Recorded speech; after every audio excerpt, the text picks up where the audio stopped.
Hello friends, अभी तक आप सब देख रहे हो कि जाने अनजाने हम मिले में चल रहा है एक छोटा सा, जहाँ पे दिव्या चल रही थी एक बाबा के पास गई। बाबा ने उसे विभूति दी जिससे कि प्रतीक उसके वश में हो जाए और स्मिता को छोड़ दे, पर हो गया उसका उल्टा। जहाँ पर वो विभूति लगाने जा ही रही थी प्रतीक को, वहीं पर उठ जाती है स्मिता और स्मिता पकड़ लेती है दिव्या का हाथ और वो विभूति लेकर आ जाती है घर में सबके सामने हंगामा करने और बोल देती है कि मैं प्रतीक और दिव्या को एक साथ नहीं रहने दूँगी। वहीं पर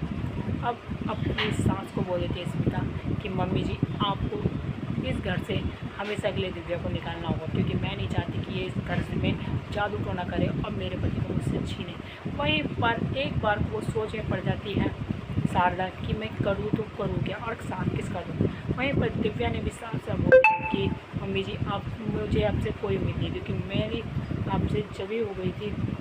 कि मुझे आप जब भी बुरी लगने लगी थी जब आप स्मिता को अपनी बहू माना और आप स्मिता को इस घर में लेके आई और रहने की परमिशन दी प्रतीक के साथ। वहीं पर इन सब चीज़ों को देखते हुए वो अब राघव को भी बहुत बुरा उल्टा सीधा बोलती है, क्योंकि उसे पता है कि राघव भी अब उसका साथ नहीं दे रहा। वहीं पर वो बोलती है कि जिस पे मुझे सबसे ज़्यादा बिल्कुल उम्मीद नहीं थी वही उसी ने मुझे समझा और उसी ने मेरा साथ दिया, वो है रीत। तो तभी जैसे ही वो रीत का नाम लेते तो सभी लोग खिलाफ हो जाते हैं दिव्या के और बोलते हैं कि दिव्या, तुम उस इंसान का साथ दे रही हो, उस नाम ले रही हो जिसने इस घर को बर्बाद करने की कोशिश करी। वहीं पर अब दिव्या को घर से निकालने के लिए बोल दिया शारदा ने। और दूसरी ओर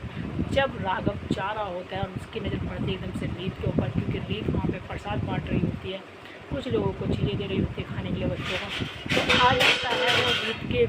बीच में और आकर रीत को बोलती है उल्टा सीधा बोलने लगता है। वहीं पर रीत साफ मना कर देती है और राघव से बातें करने के लिए और बोल देती है कि मेरा अब तुमसे कोई रिश्ता नहीं है, इसलिए अब तुम मेरे बीच में अगर आ भी जाओगे तो तुम मेरे लिए सिर्फ एक राह, कि तुम मेरे लिए एक राह चलते इंसान हो, बाकी कुछ नहीं। और वहीं पर जब तुम ऐसा कर रही हो तो तुम मेरे लिए कोई अच्छा इंसान नहीं, एक गुंडे की तरह बिहेव कर रहे हो, तो इसलिए मुझसे कोई उम्मीद मत रखो कि मैं तुम्हें कुछ पलट के जवाब दूँगी। और वहीं पर अब उसने राघव को दी है बहुत बड़ी धमकी कि देखो अब मैं क्या करती हूँ और अब जो तुमने मुझसे मेरा छीना है मैं तुमसे सब कुछ अपना वापस लेकर रहूँगी। तो वहीं पर राघव को फिर से भड़का रही है राघव की बुआ, और अब राघव की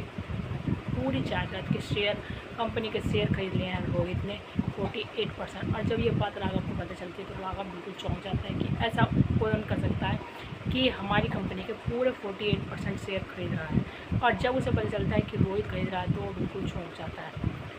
तो अब वहीं पे नवरात्रों में आने वाली है रीत राघव के घर में और आकर शारदा के हाथों से छीने की पूजा की थाल और बोल देगी इस घर में अब आपका कोई हक नहीं है पूजा करने का, क्योंकि अब इस घर की मालकिन पूजा करेगी जो कि मैं हूँ। वहीं पर वो रीत आकर सबको बताएगी कि इस घर की नई मालकिन मैं हूँ, क्योंकि इस घर में जो भी आता है वो मेरा है। तो वहीं पर दूसरी ओर अब राघव की बुआ फिर से चलेंगी बहुत बड़ी चाल, जिससे कि वो अपनी